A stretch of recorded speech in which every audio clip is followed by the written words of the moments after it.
अस्सलाम वालेकुम, ये है आईना और मैं हूँ मोहम्मद ताहिर। आज 9 अप्रैल है और पाकिस्तान के सियासी हालात व वाक़यात से लेकर आलमी सतह पर ईरान-अमरीका जंग बंदी के हवाले से जो वाक़यात रूनुमा हो रहे हैं, दोनों के दरमियान आज की तारीख़ के हवाले से कुछ मुनासबतें मौजूद हैं। तारीख़ी तौर पर अगर हम देखें तो आज इमरान खान के हवाले से और उनकी जमात के हवाले से एक जलसे का ऐलान हुआ था। पीटीआई का ये जलसा 9 अप्रैल की तारीख़ में इसलिए रखा गया था कि 9 अप्रैल ही की इसी तारीख़ में 2022 के साल में इमरान खान की हुकूमत को तहरीक अदम एतमाद के ज़रिए फ़ारिग कर दिया गया था। इसके पस मंज़र में जो हालात थे वो आप तमाम लोगों के इल्म में होंगे। अगर हाफ़िज़ों को ज़रा-सा मुस्तहज़र किया जाए तो ये तहरीक अदम एतमाद एक ख़ास पस मंज़र में हुई थी। 3 अप्रैल को जब तहरीक अदम एतमाद का होगा था और कौमी असम्बली के अंदर इस तहरीक अदम एतमाद की इस करारदाद को लाया गया था, तो उस वक़्त कौमी असम्बली के डिप्टी स्पीकर ने इसे आइन के आर्टिकल 5 के तहत मुस्तरद कर दिया था और ये कहा था कि ये मौज़ू नहीं है। ये मामला फिर सुप्रीम कोर्ट में चला गया था। उस वक़्त जो चीफ जस्टिस थे वो उमर अता बंदियाल थे। वो बेइंतहा दबाव में थे और उमर अता बंदियाल के खिलाफ एक मीडिया कैंपेन थी, सोशल मीडिया कैंपेन थी और ये भी कहा जा रहा था कि उनके खिलाफ कई फाइलें हरकत में हैं। बहरहाल जस्टिस उमर अता बंदियाल की 5 रुकनी बेंच ने मुत्तफ़िक़ा तौर पर कौमी असम्बली को जो ख़त्म किया गया था 3 अप्रैल को डिप्टी स्पीकर की एक रूलिंग के बाद और फिर वज़ीर आज़म उस वक़्त के इमरान खान ने जो सदर ममलिकत को तजवीज़ पेश की थी और सदर ममलिकत ने कौमी असम्बली को तहलील कर दिया था, इस मामले को सुप्रीम कोर्ट ने ख़त्म कर दिया और असम्बलियाँ बहाल करते हुए 9 अप्रैल की ही तारीख़ रखी थी तहरीक अदम एतमाद पर रायशुमारी के लिए। तहरीक अदम एतमाद पर रायशुमारी हुई और इमरान खान की हुकूमत को ख़त्म कर दिया गया। ये वो दिन था जब इमरान खान ने मीडिया के कुछ मुंतखब और चुनिंदा लोगों से गुफ्तगू की थी। तब हैरत का पहाड़ उन मीडिया नुमाइंदों पर टूटा था जब उन्हें पता चला कि वज़ीर आज़म हाउस में इमरान खान अपने लिबास के अलावा कोई दूसरा लिबास तक नहीं रखते। वो एक सादा डायरी अपने पास रखते थे और उस डायरी को अपने हाथ में लेकर वो चलते बने और उस वक़्त उन्होंने एक फ़िक्रा कहा था जो बाद में बहुत लोगों की ज़बान से गूंजता रहा और वो फ़िक्रा था, कोई रह तो नहीं गया। इमरान खान के खिलाफ जो क़ुव्वतें सामने आई थी, मंच पर आई थी, कौमी असम्बली में मुतहर्रिक हुई थी, कौमी असम्बली के बाहर मुतहर्रिक हुई थी और जिस तरह जेल की गाड़ियाँ कौमी असम्बली के अतराफ में लाई गई थी और मुख्तलिफ लोग एक-एक करके मुख्तलिफ क़ुव्वतों के इशारे पर सामने आ रहे थे, उस तनाज़ुर में जब ये जुमला कहा इमरान खान ने तो उसकी मानी ख़ेज़ी तारीख़ का हिस्सा बन गई। आज हम जो निज़ाम पाकिस्तान के अंदर देख रहे हैं, ये निज़ाम 3 चीज़ों का मजमूआ है। एक जहालत, दूसरी ताकत और तीसरी नाजायज़ दौलत की फरावानी। इन तीनों का हाइब्रिड ये निज़ाम दरहकीकत पाकिस्तान के कौमी ज़िंदगी के तमाम शोबों को एक तरह से आलूदा कर चुका है। तारीख़ के इन्हीं तानोबानों में मेरे दिमाग के अंदर एक और शख्सियत गूंज रही है जिनकी तारीख़ वफ़ात भी आज ही की है। 9 अप्रैल 1626 में फ्रांसिस बेकन बरतानवी फ़लसफ़ी इंतकाल कर गए थे। उन्होंने इल्म की अहमियत पर और जहालत के ख़िलाफ़ बहुत आला पाए के तहरीरें लिखी थी। उनका कहना ये था कि इल्म ही असल ताकत है, यानी जो लोग ताकत को इल्म समझते हैं, जो लोग ताकत को असल समझते हैं और जो अपनी रियासतों की बुनियाद ताकत पर रखते हैं, उनके लिए एक सबक था फ्रांसिस बेकन की इस कौल में कि इल्म असल ताकत है। आज का हमारा जो निज़ाम है वो दरअसल जहालत, नाजायज़ दौलत और बुनियादी तौर पर ताकत की मिली-जुली शक्ल है। फ्रांसिस बेकन ने एक और बात कह रखी है कि पैसा एक बेहतरीन खादिम है, मगर एक बदतरीन आका भी है। पैसे का ये जो खेल हम आज हमारी कौमी ज़िंदगी में देख रहे हैं, ताकत से हम जिस तरह दलील और मंतिक का ख़ात्मा कर रहे हैं اور جس طرح جہالت کو حکومت کے لیے ہم نے آزاد چھوڑ دیا ہے، اس کے نتیجے میں ہماری قومی زندگی کا کیا حال ہونا ہے اور مستقبل ہمارا کیا ہوگا، یہ سوچنا اتنا مشکل نہیں۔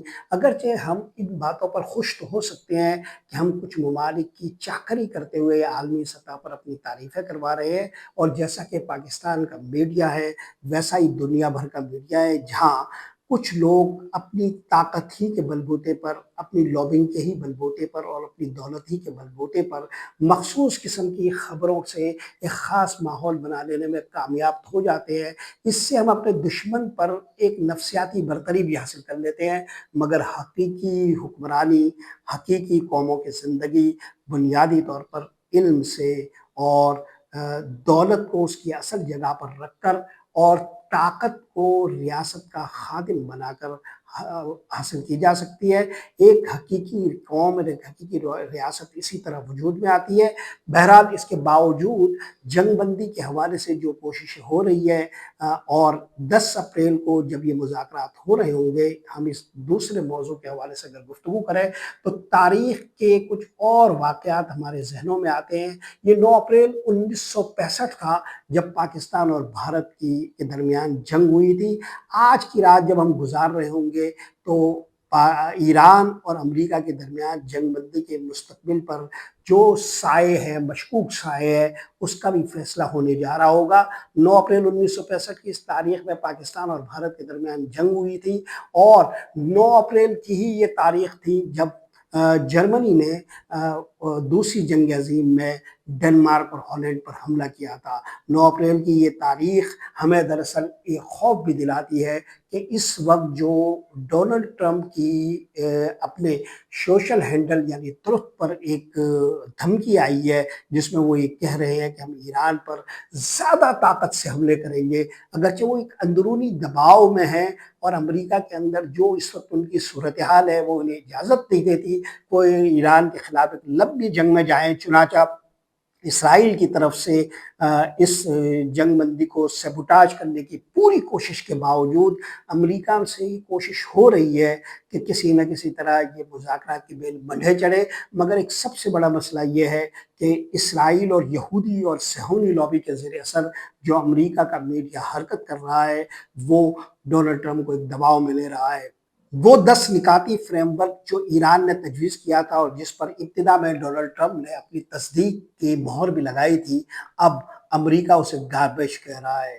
جنگ بندی کے حوالے سے جو 2 ہفتوں کی بات ہو رہی تھی کہ 2 ہفتوں پر محیط ہوگی اور اس دوران ممکنہ مذاکرات ہوں گے جو شروع بھی ہو رہے ہیں کل، اس بنیاد کو وسیع رکھتے ہوئے یہ کہا گیا تھا کہ لبنان اس میں شامل ہے، مگر اسرائیل اور امریکہ پیچھے ہٹ گئے اور کہہ رہے کہ لبنان اس کا حصہ نہیں ہے۔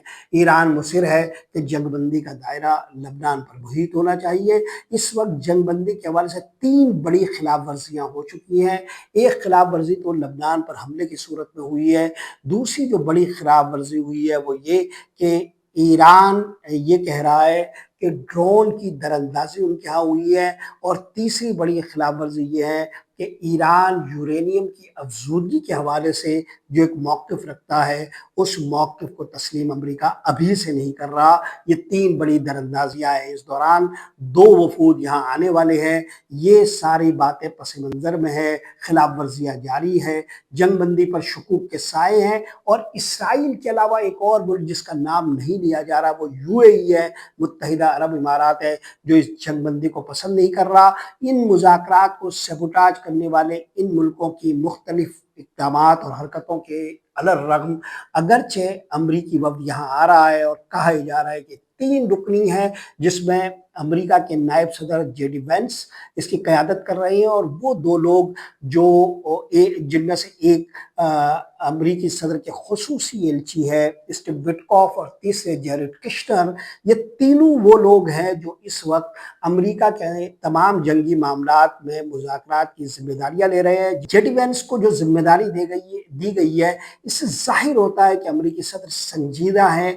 اب JD وینس آ رہے ہیں یا نہیں، اس حوالے سے بھی امریکی میڈیا में शकूक की एक गर्दान शुरू हो गई है, मगर बहरहाल अभी चंद घंटों में ही इसका फैसला हो जाएगा। जेडी वेंस, जेरेड कुश्नर और स्टीव विटकॉफ का रोल ये है कि स्टीव विटकॉफ अमेरिकी सदर के ज़ाती दोस्त हैं और उनका मामला ये है कि वो खुद रियल एस्टेट में काम करते रहे हैं और इसी दौरान डोनाल्ड ट्रंप से उनकी दोस्ती हुई है। जेरेड कुश्नर अमेरिकी सदर डोनाल्ड ट्रंप के दामाद हैं, यहूदी हैं और उनकी नेतन्याहू से बहुत ज़्यादा दोस्ती है और वो उस वक्त भी मुज़ाकरात ईरान के साथ कर रहे थे जब 28 फरवरी को अमेरिका ने और इसराइल ने मिलकर ईरान पर हमला कर दिया था। उस वक्त भी जेरेड कुश्नर और स्टीव विटकॉफ ही ईरान से मुज़ाकरात कर रहे थे, लिहाजा ईरान के लिए दो शख्सियत काबिल कबूल नहीं है, मगर चूंकि ये वफ्द का हिस्सा है और जेडी वेंस के हवाले से ईरान के अंदर एक नरमी पाई जाती है, क्योंकि इस पूरे अरसे में जो जंग का रहा है इसमें सबसे ज़्यादा माकूल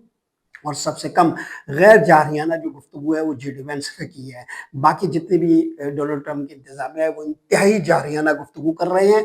ईरान का जो वफ्द पाकिस्तान आ रहा है उसकी क़यादत उनकी पार्लियामेंट के स्पीकर मोहम्मद बाकर कालिबोफ कर रहे हैं। ये पासदारान इनकलाब से वाबस्ता रहे हैं और बेइंतहा पासदारान इनकलाब के करीब समझे जाते हैं और एक तरह से पासदारान इनकलाब का ये सियासी चेहरा भी समझे जाते हैं। एक मरतबा वो ईरान में सदारत का इलेक्शन भी लड़ चुके हैं, उसमें वो नाकाम हुए थे। ईरान के सदर बनने का हदफ उन्होंने अपने जहन में रखा हुआ है और वो तेहरान के मेयर भी रह चुके हैं। सबसे ज़्यादा मुद्दत मेयर तेहरान के तौर पर इन्होंने ही गुजारी है। ये पासदारान इनकलाब के साथ रहते हुए इराक जंग का हिस्सा भी रहे हैं ईरान की तरफ से और इनकी अहमियत ईरान की सियासी ज़िंदगी में बहुत ज़्यादा है। ये वफ़द की क़यादत करेंगे। दूसरे मुमकिना तौर पर जो है वो ईरान के वज़ीर ख़ारिजा होंगे, वो भी माज़ी में पासदारान इनकलाब का हिस्सा रहे हैं। बहरहाल ईरान के ये वफ़द की जो कंपोजिशन है वो तो वाज़ेह नहीं है, लेकिन उनका ऐलान है कि आज ही यानी 9 अप्रैल को उनका वफ़द पाकिस्तान पहुंच रहा है। 3 ऑप्शंस हैं इस वक्त अमेरिका के पास जो मौजूदा जंगबंदी के हवाले से शकूक के साए हैं। उसमें ये सवाल बार बार पूछा जा रहा है कि अमेरिका आगे क्या करेगा, जबकि इसराइल इस जंगबंदी को सबूटाज करने पर तुला हुआ है। 3 ऑप्शंस है अमेरिकी सदर डोनाल्ड ट्रंप के पास। एक तो ये कि वो दोबारा जंग शुरू कर दें जो ज़्यादा ज़िल्लत आमेज़ तौर पर अमेरिका की शिकस्त पर मुंतज हो, क्योंकि इस वक्त भी जब डोनाल्ड ट्रंप ने इस जंगबंदी का इंतखाब किया है तो उनके पास 2 बुरे ऑप्शंस थे। दोनों ऑप्शन उनके पास जो थे वो इंतहाई बुरे थे और उनके लिए नाकामी वाले थे। एक ये था कि वो अपनी कौमी जो ज़िल्लत है उसका सामान करते रहे जंग में रहते हुए और आलमी सतह पर जो अमेरिका है उसकी बदनामी का सामान करते रहे। वो कर रहे थे, मुसलसल कर रहे थे और इस हालत में उन्होंने उस दूसरे ऑप्शन को चुना जिसको मिलिट्री शिकस्त कहते हैं, जिसको हज़ीमत कहते हैं, जिसको फौजी शिकस्त कहते हैं। तो उन्होंने पूरी दुनिया में अमेरिका की बदनामी के मुकाबले में अपनी फ़ौज की शिकस्त का ऑप्शन चुना है और अब वो इस ऑप्शन पर रहेंगे या दोबारा जंग शुरू कर देंगे, जैसा कि एक दबाव अमेरिकी मीडिया का है कि उन्होंने 10 निकाती फ्रेमवर्क को मानकर सबसे बड़ी गलती की है।